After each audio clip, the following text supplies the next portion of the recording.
सभी वैष्णव को जय श्री कृष्ण।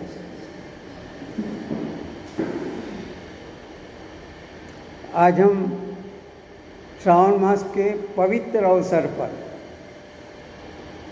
कुछ अच्छा करने जा रहे हैं।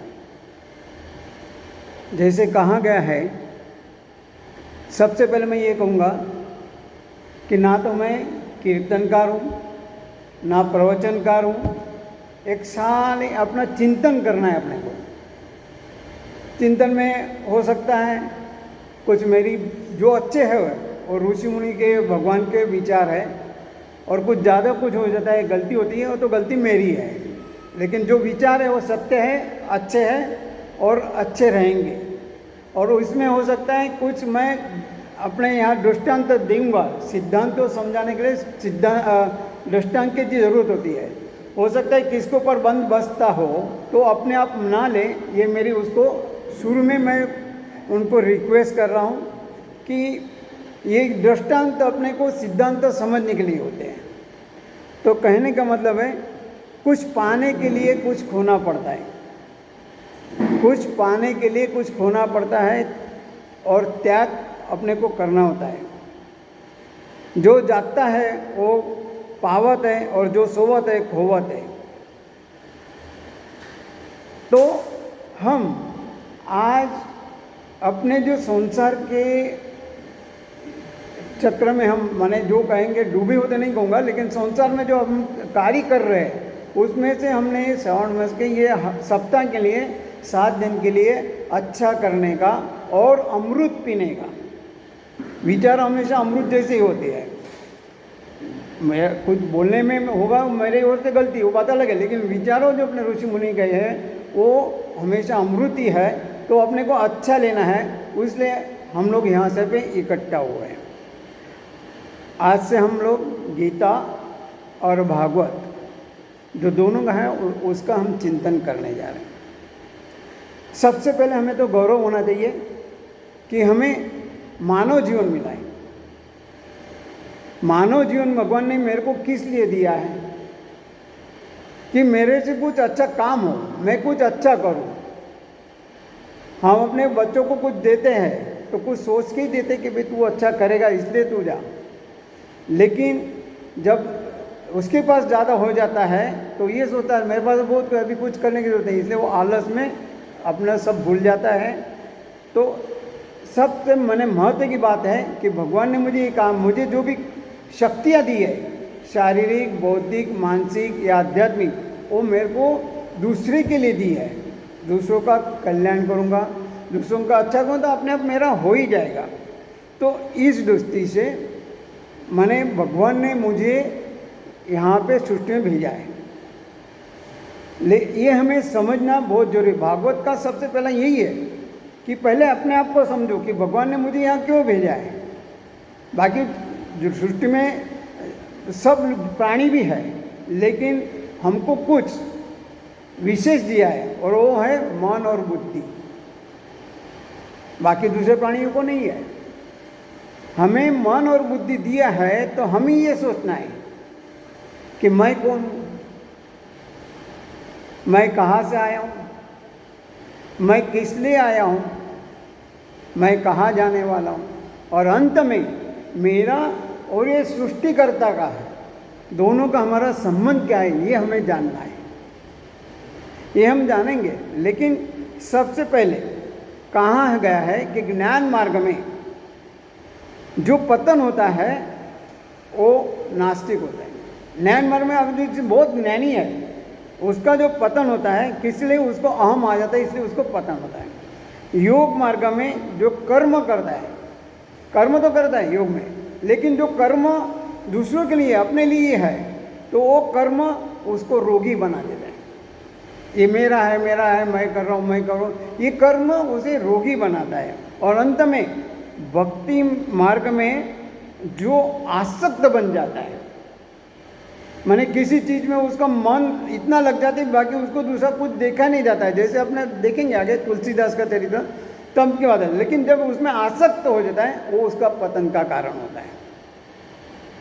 कहने मतलब यही है कि हमें जो जन्म मिला है भगवान ने जो हमें यहाँ भेजा है बहुत अच्छी तरह से कहा है कि तुम दूसरों के लिए करेगा तो तेरा अपने आप हो जाएगा, तो तेरो अपना करने की कुछ ज़रूरत नहीं है, तो फिर अपने आप कर। आदमी सब जगह सेट है, ठीक है ना, सब जगह सेट है, लेकिन सब होते हुए भी वो अपसेट है।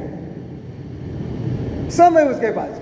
आज देखो बहनों के पास देखा जाएगा तो उनके पास साड़ी का सेट, माने मैचिंग के कपड़े होते हैं, मैचिंग के पॉलिश होती है, सोने का सेट होता है वो एक ही होता है, हीरे का सेट होता है वो भी एक ही सेट होता है, फिर बाद में अब चांदी का भी होता है वो सेट होता है। घर में भी देखा जाए तो सोफ़ा सेट, डाइनिंग सेट, फिर बाद में किचन वेयर सेट, वो सब सेट है, सब सेट है।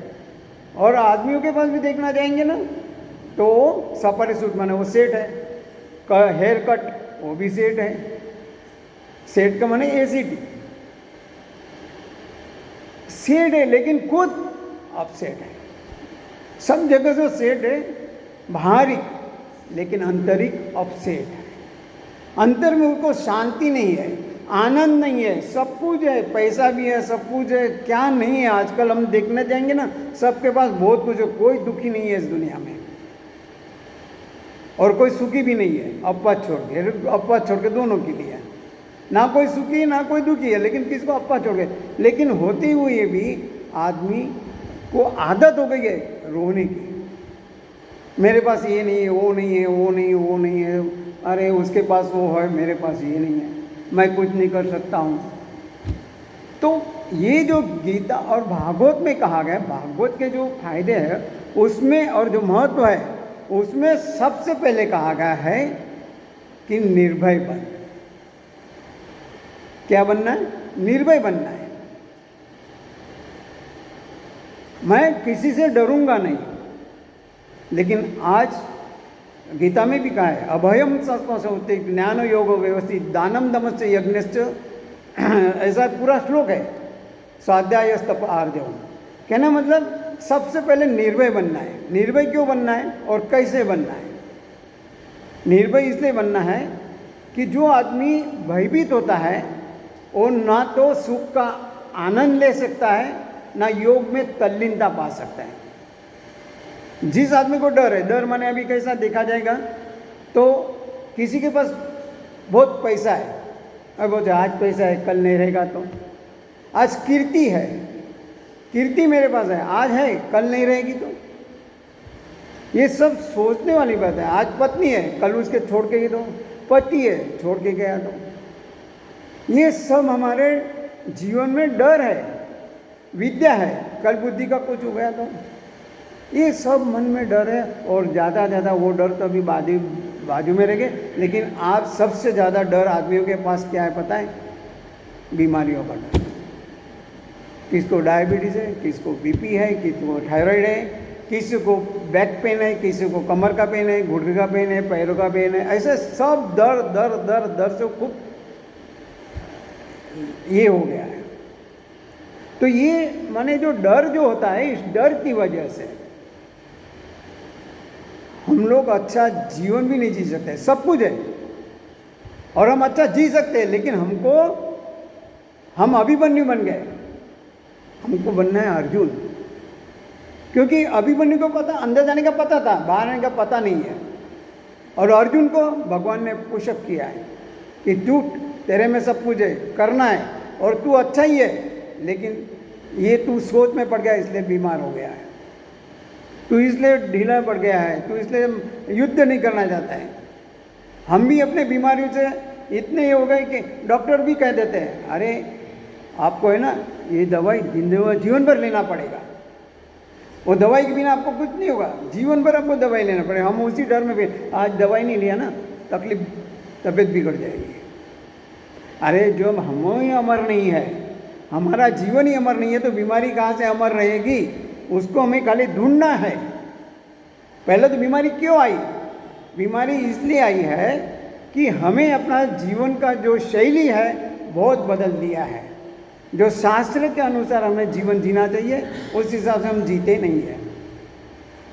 कभी भी खाना, कभी भी सोना, कभी भी कुछ करना, कुछ भी नहीं है, कोई संयम नहीं है, कोई नियम नहीं, और शास्त्रों का तो कोई धर्म का तो पालन ही नहीं है। बोलते हैं हम धर्म पालन कर रहे हैं, बुरा मत मानना, लेकिन कितना और कितने सही अर्थ में उसका हम पालन कर रहे हैं वो हमें ही सोचना है।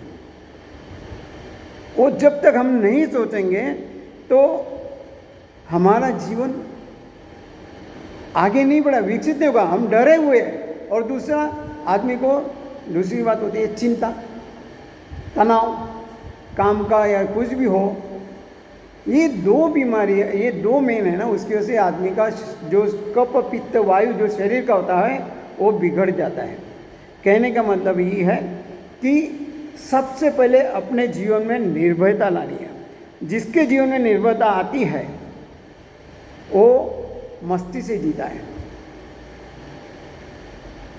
माँ और बेटा दोनों साथ में है। माँ तो अपनी जगह है, लेकिन बेटा जब माँ है उसको डर लगेगा कोई चीज़ का। जब माँ साथ में है तो डर लगेगा नहीं लगेगा, वो मस्ती से जिया। हमने भगवान को अलग किया इसलिए हम डरे हुए हैं।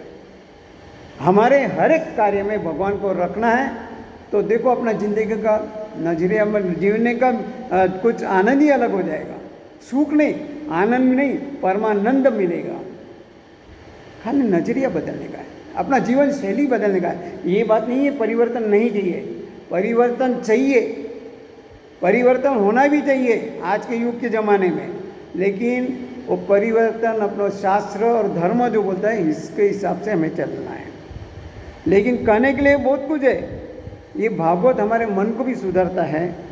हमारे जीवन में जो है शंका है, कुशंका, संदेह होते हैं, वो ज्ञान प्राप्त होता है। भागवत से क्या होता है? ज्ञान प्राप्त होता है। ज्ञान क्या होता है? यही अभी हमने देखा कि अमर कोई नहीं है, जाना है। और हम भी जानते हैं हम जाने वाले हैं, लेकिन हम डरते हैं। रात को हम सोते हैं तो डरते हैं क्या? नहीं डरते। अपने को पता है कल सुबह उठना है, तो यही है कि ये जो मेरा शरीर है ना, ये शरीर मात्र है, लेकिन मेरी जो आत्मा है वो अमर है, वो कभी मरने वाली नहीं है, उसका कभी नाश नहीं होने वाला है।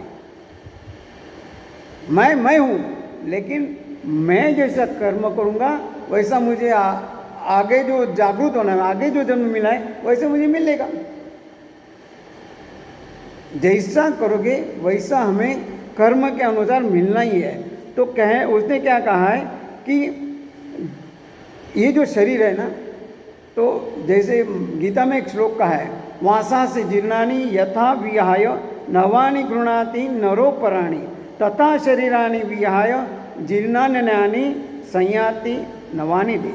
माने जैसे हम पुराने कपड़े बदल देते हैं, फट गए, कुछ हो गए, जीर्ण हो गए, या बहुत घिस गए, या पहन के हम उसको अरे यार ये बहुत दर्द पहन लिया, इसलिए हम छोड़ देते हैं।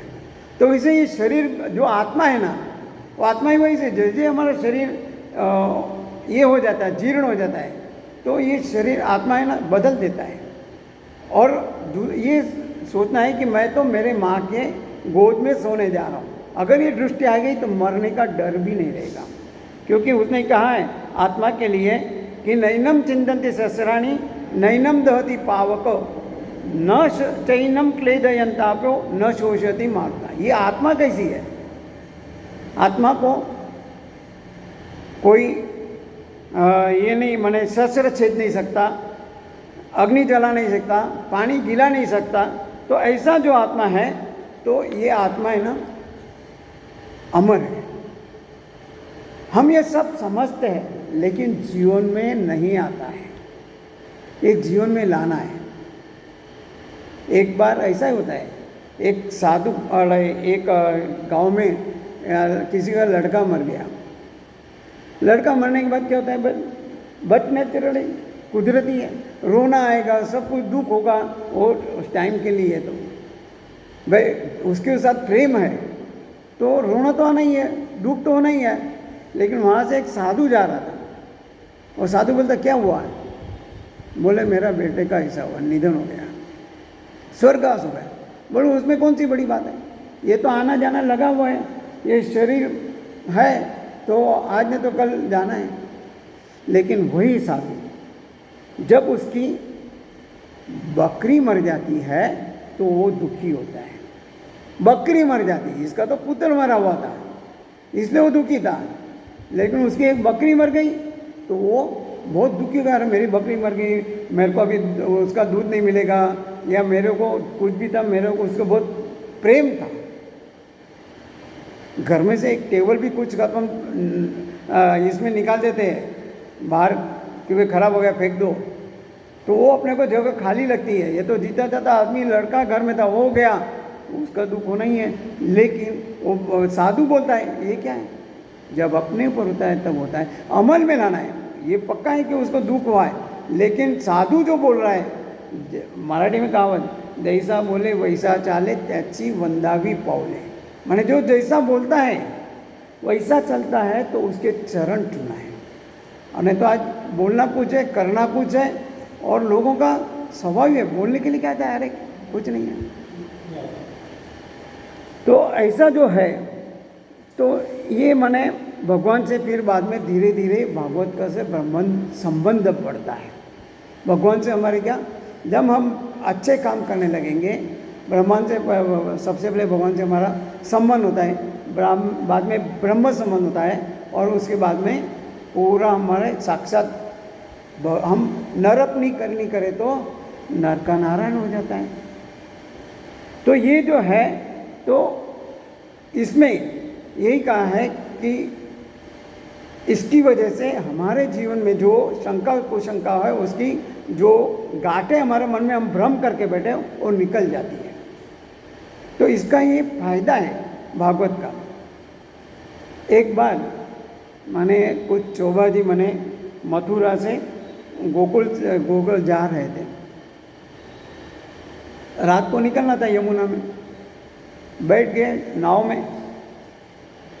में बैठ गए, और पूरी रात भर हलेसा मारते रहे।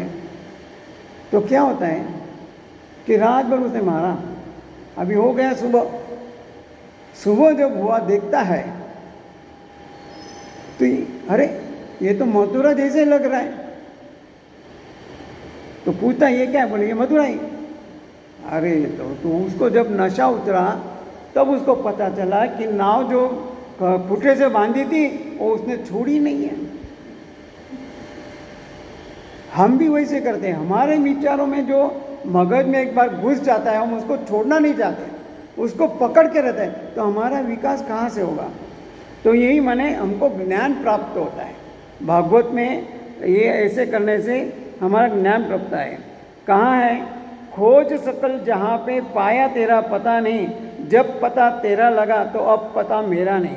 लारी मेरे लाल की सब जगह सही समाई, लाली देखन मैं गई मैं भी हो गई लाल। कहने का मतलब है कि भगवान को हम अगर मन से याद करेंगे तो भगवान हमें वैसे ही दिखाई देंगे। हम आसक्त नहीं, भगवान में आसक्त होना है, लेकिन हम आसक्त किस में होते हैं, संसार में होते हैं,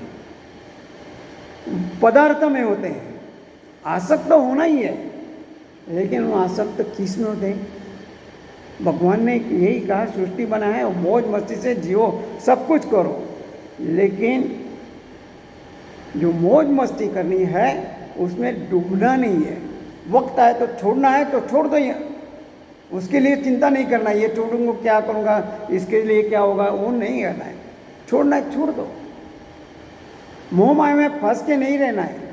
मोह माया रहेगी, जब हमें जीवन मिला तो मोह माया हमारे साथ में आई है, लेकिन छोड़ने का वक्त आया तो छोड़ने की हमारी तैयारी होनी चाहिए। तो यही उसने कहा है कि एक बार जो उन्होंने एक दृष्टांत दिया है कि मन का मेल दूर करने के लिए ईश्वर का जो हम प्रेम करते हैं तो एक करने का प्रोग्राम जो सत्संग है, भागवत है, ये एक साधन है।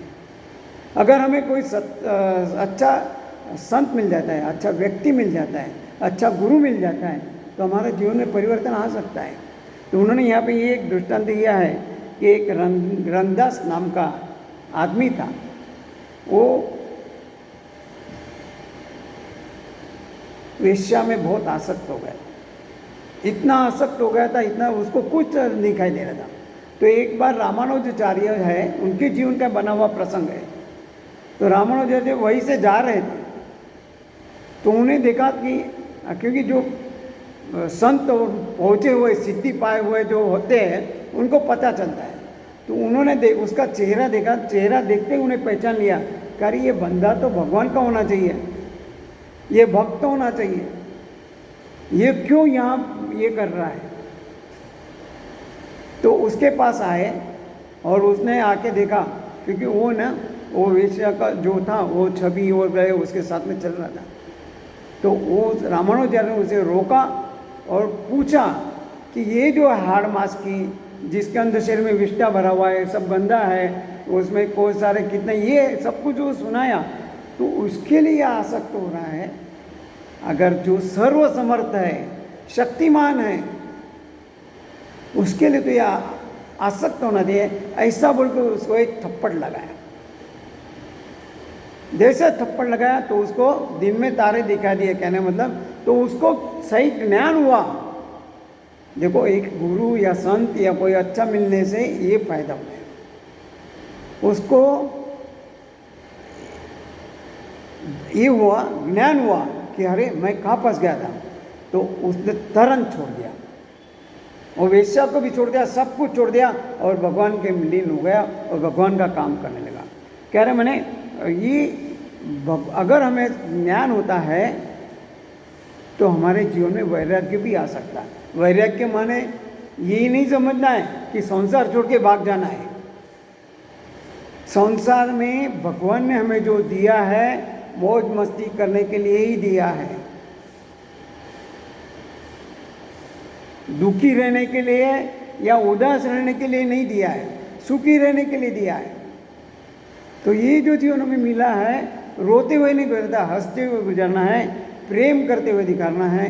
तो ऐसा करते करते माने जो लौकिक जो दुनिया है उसमें से अलौकिक में जाना है, हमारा प्रेम बढ़ाना है, एक दूसरे के अंदर जो भगवान है उसको पहचानना है। आगे जो भागवत में कहा है एक दूसरे का प्रेम, भगवान अपने है। तो जो प्रेम है ना, तो एक बार भावनगर के राजा अपने महल में बैठे थे, मेरे पास सब कुछ है लेकिन मेरी रुचि कैसी है वो मेरे को देखना चाहिए। ये जो राजा महल में बैठे थे, उनके आजू बाजू उनके सिपाही भी थे, सब कुछ थे। तो वहाँ से उनके महल के बाहर, राजा जो महल था उसके बाहर एक आम का पेड़ लगा हुआ था। तो एक लड़का वहाँ से गुजर रहा था, उसको भूख लगी, 2 दिन से कुछ खाया नहीं था। तो उसने एक पत्थर उठाया और बोला अभी ये आम दिखाई रहा, पत्थर उठा मारा उसने।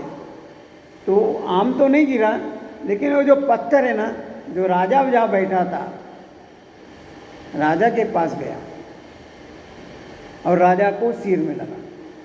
जैसे सिपाही बाहर बैठे थे, अरे इधर उधर देखने लगे, यार क्या हुआ क्या हुआ, किसने पत्थर मारा। 2-4 सिपाही गए बाहर, उसको पकड़ के लाए। तब तक राजा को जहाँ रक्त निकल रहा था उसको पोंछा गया, उसको लाके खड़ा किया। खड़ा करने के बाद उसने देखा कि क्या है, कि अरे इसमें तो मारा है, भी इसको पनिशमेंट, इसको शिक्षा देना चाहिए, अच्छा सजा देना चाहिए। सब लोग वही सोच रहे थे, लेकिन राजा राजा था। उसको पास में बुलाया, बेटा क्या हुआ, क्यों तूने पत्थर मारा। राजा को ही पता नहीं, राजा को ऐसा नहीं इसलिए मारा है। तो उसने राजा को बताया, राजा जी मेरा आपको पत्थर मारने का कोई इरादा नहीं था, और ये पेड़ तो जो वृक्ष है वो आपके महल के बाहर है, 2 दिन से कुछ खाया नहीं, भूखा हूँ, इसलिए भूख मिटाने के लिए मैं आम गिराना चाहता था। तो आम गिरा के पत्थर मारा तो गलती से आपको लग गया। उसने दोबारा पूछा कि क्या हुआ। उसने वही कहा कि भूख लगी थी, खाने के लिए पेट के प्यार, ये भूख मिटाने के लिए पत्थर लेके आम तोड़ने गया, गलती से आपको लग गया। तो राजा सोचने लगा, देखो ये बुद्धि का उपयोग करना है। राजा सोचने लगा, एक निर्जीव पेड़ है, तू उसको पत्थर मारता है तो तुझे फल मिलता है। मैं तो जीता जाता आदमी हूँ, तो मैं क्यों तुझे शिक्षा दूँ?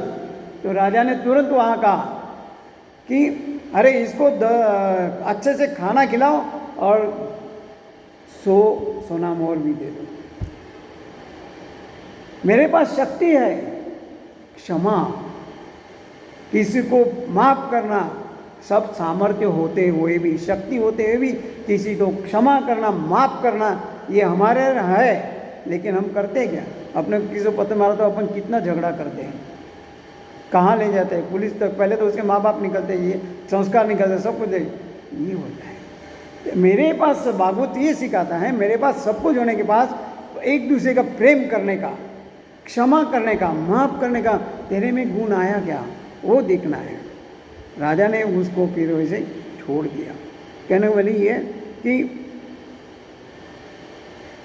इसमें फिर बाद में कहा है जो प्रेम होता है, हम दूसरे को प्रेम करते हैं, निष्काम भाव से प्रेम करना है, निष्कपट भाव से।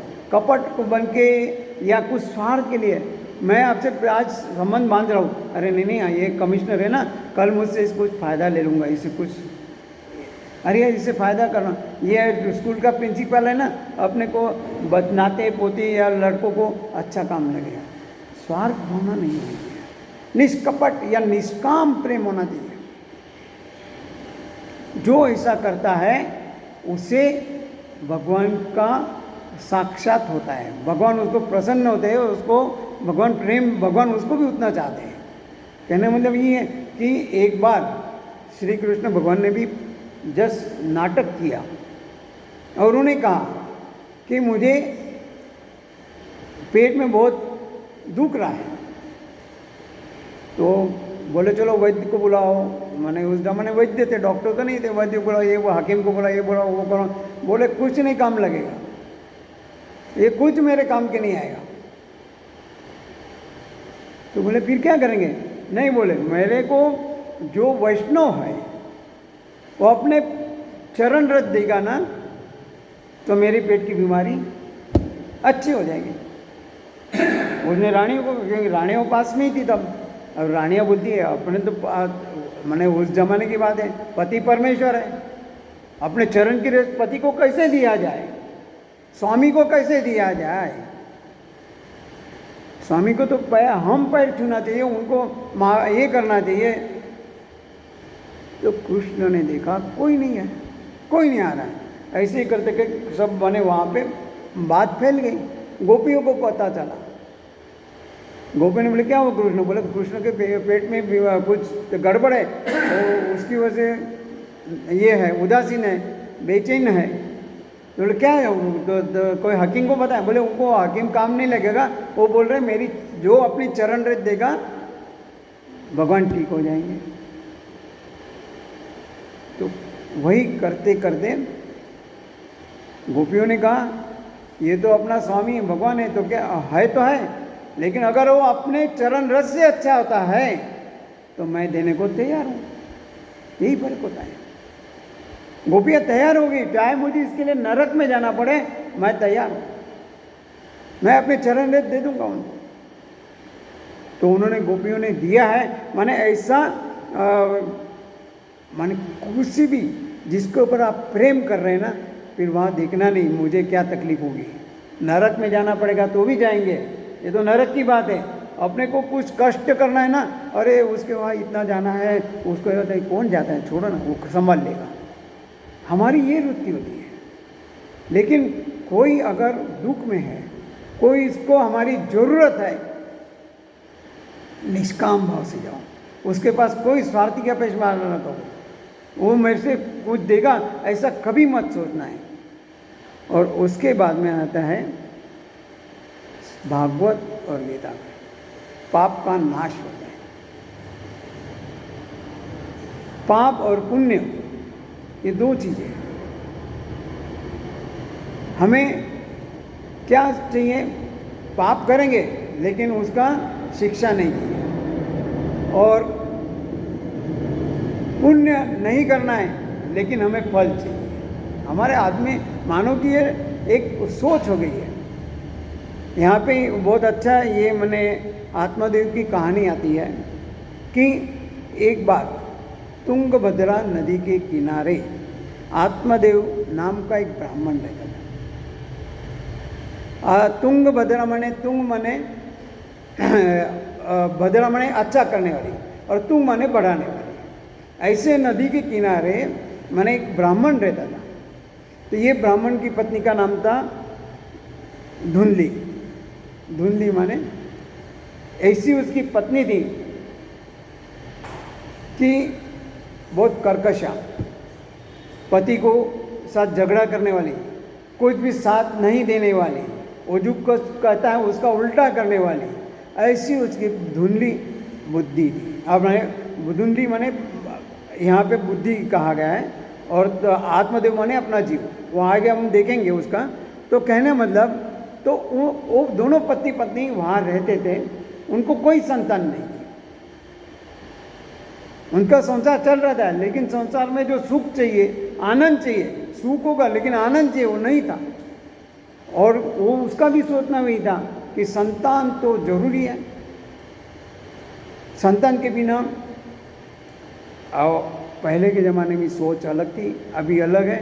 पहले ये सोचा था संतान होगा तो माँ बाप को संभालेगा, घर का रोशन दीपक है, और पिंड देने के लिए, अग्निदाह देने के लिए, ये सब पहले के ज़माने में एक धारणा थी। वो गलत नहीं है, सही है। पुत्र होता है माने बुढ़ापे की लाठी होता है, और जो कहा गया है पिंड दान देने के लिए पुत्र चाहिए, ऐसा वहाँ कहा गया है। लेकिन उन्होंने कहा है, वो बोला कि अभी मेरे को पुत्र नहीं, कुछ नहीं है, घर में पत्नी ऐसी झगड़ा कर रही है, तो ऐसा जीने से क्या फ़ायदा है, इसलिए चलो हम आत्महत्या कर लेता हूँ। आत्महत्या करने के लिए वो नदी किनारे आता है, निकल जाता है, वन में निकल जाता है। घूमते घूमते एक आश्रम के पास आता है, तो वहाँ देखता है एक साधु बैठे थे। साधु को आके वो रोने लगा कि मुझे ये तकलीफ हो रही है, मुझे इस तकलीफ में से निकालो, मुझे तकलीफ हो रही है, मैं बहुत परेशान हूँ, पत्नी मेरी झगड़ालू है, मैं क्या परेशान हो गया, जीना नहीं चाहता, मरना चाहता। तो बोले संतान नहीं है, अच्छा है, संतान कैसी निकली तेरे को पता है क्या? हाँ, संतान कर रहा है, संतान मान लो अच्छी नहीं निकली, बुरी निकली, क्या करेगा? नहीं बोले संतान तो चाहिए, आदमी मरने के बाद उसको जो अग्निदाह देने के लिए चाहिए, पिंडदान देने के लिए चाहिए। पिंडदान मैंने जो गऊ का बनाते हैं, गऊ के आटे का बनाते हैं पिंडदान। और कहा गया है कि आज के ज़माने में तो पिंडदान, तो पिंड घर में ही पड़ा रहता है सबके, क्योंकि फ्रिज आ गया, 2-2 दिन का वो आटा गूंद के रख देते हैं, वो उसको वो पिंड ही है। क्या मतलब उसका भी? वो ज़माना अलग था, आज का ज़माना अलग है, वो बात अलग है। लेकिन उसका कहने का मतलब क्या था कि जो पिंड देते हैं, पिंड माने अपने शरीर को भगवान को समर्पित करना है। मेरा जो शरीर एक पिंड है, उसको समर्पित करना है। तेरे को संतान नहीं है, छोड़ना, तू अपना शरीर, भगवान चाहता है तू अपने से, तेरे पास जो कुछ है शरीर का, जो कुछ है शरीर है, वो भगवान के काम में लाना। तेरे पास जो मन है, तेरे पास जो बुद्धि है, भगवान के काम ला, उसको पिंड बनाना। पिंडदान करना है तो ऐसा दान कर कि भगवान तेरे से खुश हो जाए। ये दे तेरे पैर है ना, वो चरण कमल बना, हाथ है हस्त कमल बना, हृदय है हृदय कमल बना, मुख है मुख कमल बना, नेत्र है नेत्र कमल बना। खाली वो पिंड देने से मुक्ति तेरे को खूब प्रसन्न होगा, लेकिन मुक्ति नहीं मिलेगी। अपने कर्मों के हिसाब से हमारी जीव अगला गति होगी। तेरे को पुत्र नहीं है ना, काय को झंझट पड़ रहा है? भगवान की इच्छा नहीं है, भगवान चाहता है कि तू ऐसा ही जीवन बिता। नहीं मेरे को पुत्र चाहिए चाहिए चाहिए। अभी आप नहीं दोगे तो मैं तो आत्महत्या कर लूँगा, डुबकी लगाऊंगा। तो उसने ऐसा सोचा, जैसा उसने सोचा तो अभी ये तो बोला ये तो जो है जीत में आ गया, इसको कहना पड़ा। तो उसको एक साधु ने फल निकाला और दिया कि भैया ये फल तू लेके जा और अपने पत्नी को खिला दे। अभी पत्नी तो जो पति बोलता है उसके विरुद्ध ही करना है, उसने सोच लिया था। अच्छा, उसको ही पुत्र दिए, लेकिन पुत्र के लिए सगर्भ अवस्था में या प्रसूति के टाइम में जो तकलीफें है वो नहीं झेलनी है। फिर उसको बच्चे को संभालना है, वो तकलीफें भी नहीं करना है। माने जो नकारात्मक विचार होते हैं ना, ये ऐसे सब ऐसा सोचते रहते हैं। जैसा हमने पहले देखा कि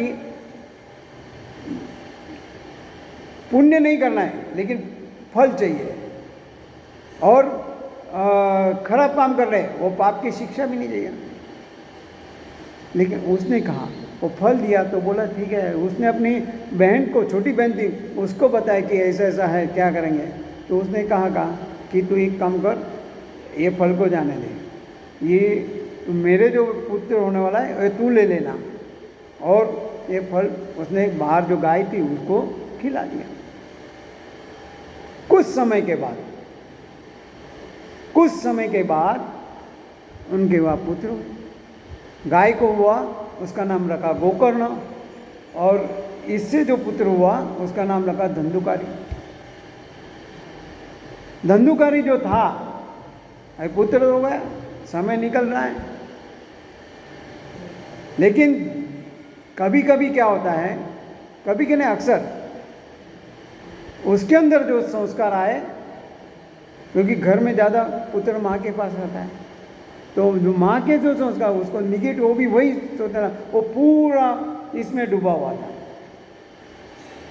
संसार में डूबा था। और उसकी 5 वेश्याएं थी। मैंने उसने वहाँ बताया गया है कि जो शब्द स्पर्श रूप रस अने गंध, माने वो वेश्या गमन भी करता था। माने सब कुछ उसका ये होने के बाद भी वो इतना ये हो गया, पूरा उसमें पागल बन गया, आसक्त हो गया। कहने मतलब उसने अपना पूरा जीवन ऐसे ही काम में लगा दिया। इतना हुआ कि उनको खुश रखने के लिए वो चोरी करने लगा, व्यभिचार करने लगा, गलत काम करने लगा। अरे इतना गलत काम किया कि एक बार उसने राजा के वहाँ से गहने चुराए। गहने चुराने के बाद उसने वो गहने वेश्याओं को दिए। वेश्याओं को जैसे गहने दिए तो वेश्या ने सोचा ये गहने तो राजमहल के, अगर ये गहने मैं ले लूँगी, हम लोग और राजा को पता चलेगा तो अपनी तो आ बनी। इसलिए उन्होंने कहा कि बोले भले गहने रहने दो, लेकिन अगर ये पकड़ा गया तो हम भी पकड़े जाएंगे, तो इसको बोले ख़त्म ही कर देते हैं, इसको मार डालते हैं, इसको रखना जिंदा नहीं रखना। लेकिन उसको मारने गया तो मरता भी नहीं है, वो मरता भी नहीं है। जो ज़्यादा पाप करता है ना वो मरता भी नहीं है, यही बात होती है। ज़्यादा पाप करना वो भी हानिकारक है। तो उसने इतने पाप किए थे, इतने पाप के, मरता नहीं है। फिर बाद में वेश्या करती वो क्या है, वो उसको डांट देती है और ज़मीन के अंदर गाड़ दिया उसने, और उसकी आत्मा भटकने लगी। इसके बीच में क्या हुआ था, इसके बीच में उसके पिताजी जो थे आत्मादेव, ये लड़के के पुत्र के ऐसे व्यवहार से बहुत तंग आ गए थे।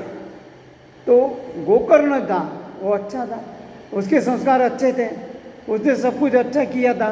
तो उसने उस समय पिताजी को कहा कि पिताजी आप ये सब कुछ छोड़ दो, आपकी अभी उम्र भी हो गई है, आप ऐसा करो ना कि यहाँ से आप कहीं चले जाओ और वहाँ भगवान का नाम लो और अपना जीवन आराम से बिताओ। तो उसके जो आत्मादेव था वहाँ से उसने चला जाने का बात किया। लेकिन यहाँ पे ये मरने के बाद इसी आत्मा भटक रही थी। यहाँ पे फिर गोकर्ण वहाँ आता है, उसके लिए श्राद्ध भी करता है, लेकिन उसका कुछ असर नहीं था। एक दिन जब वो सोया हुआ था गोकर्ण, तो उसको रोने की आवाज़ आई। जब वो रो रहा था तो उसने पूछा कौन रो रहा है? तो वो बोलता भैया मैं हूँ। अरे तू मने कौन? अरे मैं धंधुकारी। अरे तू तो मर गया। नहीं नहीं, मेरे मर तो गया हूँ, लेकिन मेरे कर्म ऐसे थे जिसकी वजह से मेरी आत्मा भटक रही है। बोले तो अभी क्या किया जाए? बोले कुछ नहीं, कुछ भागवत कथा या कुछ करो तो कुछ काम अच्छा बन जाएगा। तो वहाँ पे उन्होंने किया। ऐसा करने के बाद ये जो थे यानी उसको मुक्ति तो नहीं मिली, लेकिन दोबारा जब मैंने उन्होंने किया तो आके बैठता था। अभी इतना अच्छा बन के बैठा हो कि सब शांति से, जब वो भागवत कर रहे थे गोकर्ण, शांति से सुन रहा था, अपने जीवन में उतार रहा था। उसको जगह नहीं मिले तो आराम से बैठ गया। लेकिन ऐसा करते करते उसको माने देखो, जो जितना पाप भी करता है, अगर वो सुधर जाता है, वो अपने आप को बदल लेता है, जीवन में परिवर्तन लाता है और जीवन शैली बदलता है, तो उसको फायदा मिलता है। तो वो कथा और सब कुछ सुनने के बाद उसको लेने के लिए विमान आया। भगवान खुद दिन गए वहाँ। देखो कहाँ गया? गलती होती है आदमी से, गलती नहीं होती ऐसी बात नहीं। इतना पाप किया है फिर भी उसको वो सत्संग में आया, उसकी आत्मा आई। शरीर की बात नहीं कर रहे, आत्मा आई और उसने जो कथा सुनी तो उसको लेने के लिए विमान आया है, भगवान खुद आए हैं। ये हमारे शिक्षण हमें मिलता है कि हमसे अगर गलती होती है, गलती बार बार नहीं करना है, एक बार ही करना है, उसको फिर दोबारा नहीं करना है। तो भगवान हमें माफ़ करते हैं और हमें कहाँ से कहाँ ले जाते हैं, हमारी शिक्षा कम हो जाती है। जैसे अभी इसको धंधुकारी को हुआ, उसने बहुत सारे पाप किए थे, नरक में जाने वाला था, लेकिन उसकी आत्मा भटक रही थी। तो उसके भाई ने भागवत कथा कही, उसने सुनी, अच्छा ध्यान से सुना, मग्न होकर सुना और अपने जीवन में लाया। तो उसकी वजह से उसको पुष्पक विमान लेने आया है। तो गोकर्ण पूछता है ये अकेले को क्यों? तो भगवान कहते, सूर्य नारायण भगवान पूछते हैं कि ये अकेले को क्यों? बोले इसने ही जो कथा आपने कही, जो सुनाया, इसने बहुत चित्त से, एकाग्रता से और अपने जीवन में लाया है, इसलिए उसको भी बनाया। तो बोले तुम दोबारा कथा करो तो ये सबको भी मुक्ति मिलेगी। तो ऐसा उसने दोबारा फिर कथा कही और सबको फिर मुक्ति मिली है। कहने मतलब ये है कि हम जितने भी भागवत या सत्संग करते हैं या अच्छा काम करते हैं, उसका फल अवश्य मिलता है। काम करेंगे, गलती होगी, लेकिन ये नहीं इतना गलती हो रही इसलिए मैं काम नहीं करूँगा। जो काम करेगा उससे गलती तो होना ही है, लेकिन दोबारा वो गलती नहीं होना है, दोबारा उतने पाप नहीं होना है, दोबारा उतना मेरे को परेशानी नहीं झेलनी पड़े। इसलिए जैसा धंधुकारी के जीवन में परिवर्तन आया, हम भी अपने जीवन में परिवर्तन ला सकते हैं। नर अपनी करनी करे तो नर का नारायण हो जाए, लेकिन हमें उतना भगवान के ऊपर विश्वास चाहिए, भगवान के ऊपर उतनी श्रद्धा चाहिए, तब जाके हम अपने जीवन में विकास कर सकते हैं। हम अपने जीवन में भगवान को प्राप्त कर सकते हैं। बहुनाम जन्म न मिले, ये जन्म में नहीं मिलेगा, अगले जन्म में मिलेगा, लेकिन हमें प्रयत्न करना चाहिए। हमारा जरा कुछ हुआ ना, मन जैसा नहीं हुआ ना, हम क्या बोलते भगवान कहाँ है? हमें तुरंत प्रश्न पूछते भगवान कहाँ है? अरे भगवान सब जगह, कहाँ नहीं ये बता पहले तो। भगवान कहाँ नहीं ये पहले तू बता कि भगवान कहाँ नहीं। भगवान सब जगह, ये अपने दिमाग में बैठा ले कि भगवान सब जगह है। अगर एक बार दिमाग बैठ जाएगा भगवान सब जगह है, तो मेरे हाथ से गलती नहीं होगी। सामने सिपाही खड़ा है तो हम चोरी करेंगे क्या? गलत काम नहीं करेंगे। पिताजी खड़े हैं, हम कोई गलत काम करेंगे? नहीं करेंगे। तो वैसा है कि भगवान सब जगह, मेरे हाथ से गलत काम होगा ही नहीं। अगर काम करते होगा तो संभालने वाला बैठा है। भगवान मुझे संभाल लेगा, ये विश्वास, ये दृढ़ता जीवन में होना चाहिए। ये जो धुंधुकरी का, आत्मदेव का और धुंधली का जीवन है, हमारा जो जीव, आत्मदेव माने जीव, धुंधली माने ये बुद्धि, बुद्धि अपने मन को विचलित करती है। और जैसे धंधुकारी को माने निगेटिव बताया, एक ही बाप के दोनों पुत्र हैं, लेकिन एक को कहाँ और एक को कहाँ, मैंने उसको वो मिला। वही मैंने कहूँगा दोबारा कि जो है, जो मिलता है उसमें हमें स्थितप्रज्ञ रहना है। सुख दुख के समय कृत्वा लाभ लाभो जया जो, सुख मिलेगा तो भगवान ये तेरी प्रसादी है, अगर दुख मिलेगा तो भगवान ये मेरी परीक्षा है, कसौटी है।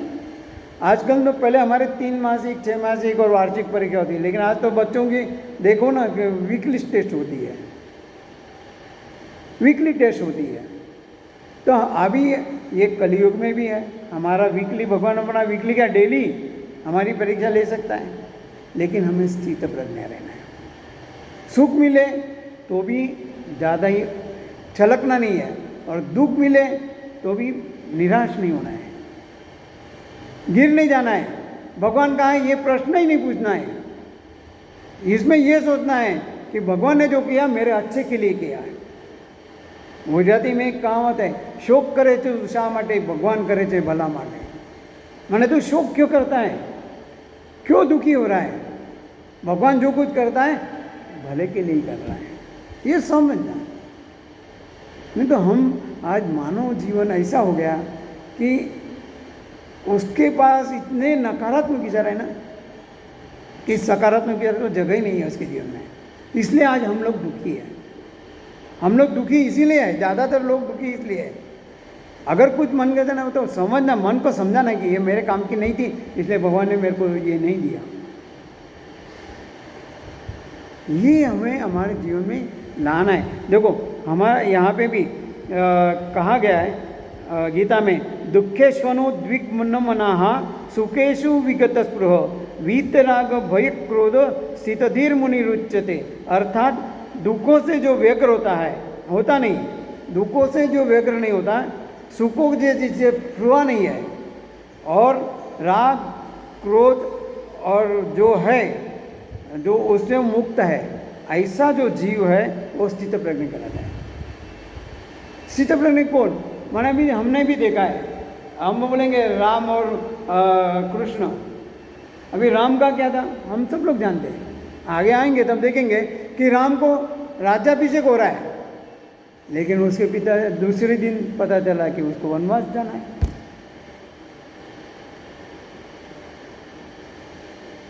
माने ये जो सुख है, आते आते मुंह तक आते आते उसको दुख मिलता है। कृष्ण भगवान का भी वही देखो, क्या थी, यदु वंश पूरा खत्म हो गया, और पूरा वंश, खानदान नहीं, घर नहीं, लेकिन उधर पूरा वंश खत्म हो गया, विनाश हो गया। सोने की जो द्वारका थी वो भी खलास हो गई, लेकिन उनके चेहरे पे एक बार भी ये नहीं हुआ कि ये क्यों ऐसा हुआ है, ये क्यों हुआ है करके उन्होंने कभी सोचा नहीं है। हम भी तभी सुखी रह सकते हैं, क्योंकि एक बात निश्चित करना है कि मेरे साथ क्या आने वाला है। अगर ये मैं सोचूंगा तो मेरा जीवन का नैया पार हो गया। अगर मैं सोचूंगा मेरे पास 4 गाड़ियाँ है, 4 बंगले हैं, या इतना एकड़ ज़मीन है, या मेरी इतनी फैक्ट्री है, मेरे पुत्र है, ये है, सब हीरे जला, कुछ साथ में आने वाला नहीं। साथ में आएगा तो मेरा सिर्फ कर्म कर्म कर्म, और मैंने जिसको, दूसरों को जो प्रेम दिया है, मैंने जो प्रेम दिया है वो प्रेम मेरे साथ आने वाला है, वो कर्म मेरे साथ आने वाला है। दुनिया में जब हम आए तो हम रोते हुए आए, और घर वाले हंसते थे, अरे पुत्र हुआ, राजकुमार हुआ, लक्ष्मी आई, कन्या आई, हम घर वाले खुश होते थे, और जो आता है वो रोता रोता है। लेकिन जाना ऐसा है, कर्म करके जाना है, तुम हंसते हंसते जाओ और दुनिया तुम्हारे लिए रोए, ये बंदा कुछ करके गया है, अरे इसके बिना हमारा कैसा चलेगा। ये हमारे जीवन में बहुत महत्व का था, इसने बहुत अच्छे काम किए, हमको अच्छा अच्छा मार्ग दिखाया, हमें अच्छे अच्छे कहलवाया, हमारे साथ अच्छा रहता था, ये उसका ये होना चाहिए। नहीं तो आजकल लोग बदल गया तो अच्छा हुआ, कम हुआ है, धरती से बोझ गया, जिसकी रावण वृत्ति हो उसके लिए, कौन सी वृत्ति है उसके लिए। अभी हमको सोचना है हमें क्या बनना है, कैसे बनना है, ये हमें सोचना है। भागवत ये कहता है कि आपके हाथ में चाकू है, और चाकू से आप फल भी काट सकते, फ्रूट भी काट सकते, सब्जी भी काट सकते, किसका जेब भी काट सकते हैं और किसका खून भी काट सकते हैं। कहने मतलब ये, मेरे को भगवान ने मन बुद्धि दिया है, बाकी प्राणी को नहीं दिया है, मनुष्य को ही दिया है। मन और बुद्धि दोनों मनुष्य को दिया है। उस बुद्धि, मन से और बुद्धि से नर से नारायण बनना है या मानव से दानव बनना है, ये हमें नक्की करना है। ये हमारे ऊपर करता है, हम कैसे उसको हमारे जीवन में लाते हैं, हमारा जीवन शैली कैसा बनाते हैं, ये हमें अपने आप को सोचना है। हम तभी नर से नारायण बन सकते हैं जब हमारे में ये भागवत के जो बताया है, जो अभी हमने देखे, निर्भय बनना है। सबसे पहले निर्भय बनो, क्योंकि मेरी माँ मेरे साथ है, भगवान मेरे साथ है, तो मुझे कुछ होने वाला नहीं है। और सब तरह की जो डर है, कीर्ति का, प्रतिष्ठा का, पैसों का, विद्या का, आज है कल नहीं रहेगा, तो ये सब निकालो, बीमारी का निकाल दो। खास करके तो आजकल तो जो बीमारियां चल रही हैं, कोई बीमारी है ही नहीं। अगर आप जीवन शैली अपने आप में बदलाव लाओगे, शास्त्रों से परिवर्तन करना है, लेकिन शास्त्रों के और धर्म के हिसाब से हम चलेंगे ना, तो हमारा जीवन शैली बदलेगा, तो हमारा बीमारी भी चले जाएगा। कोई बीमारी रुकने वाली नहीं है, जैसी आई है वैसी जाएगी, 100% है, लेकिन वो निकालना हमारे ऊपर है। हम आज करते योगा, कल नहीं करेंगे। आज दवाई मैंने आज खाने पर उपवास किया, लेकिन उपवास कैसे किया, आज वैसे एकादशी है, याद आ गया, एकादशी मैंने दुप्पट काशी खाओ, साबुदाना खाओ, सामान का तो बहुत प्रकार हो गए।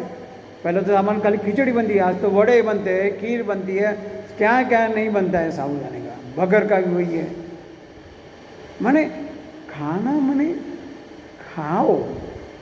फिर से कहूँगा, भगवान ने हमें जो सृष्टि में भेजा है ना, मौज मस्ती करने के लिए ही भेजा है, लेकिन हम जो औषधियाँ लेते हैं ना, उसकी तरह खाना खाओ। खाना बने आने दो आने दो आने दो, स्टोरेज थोड़ी है।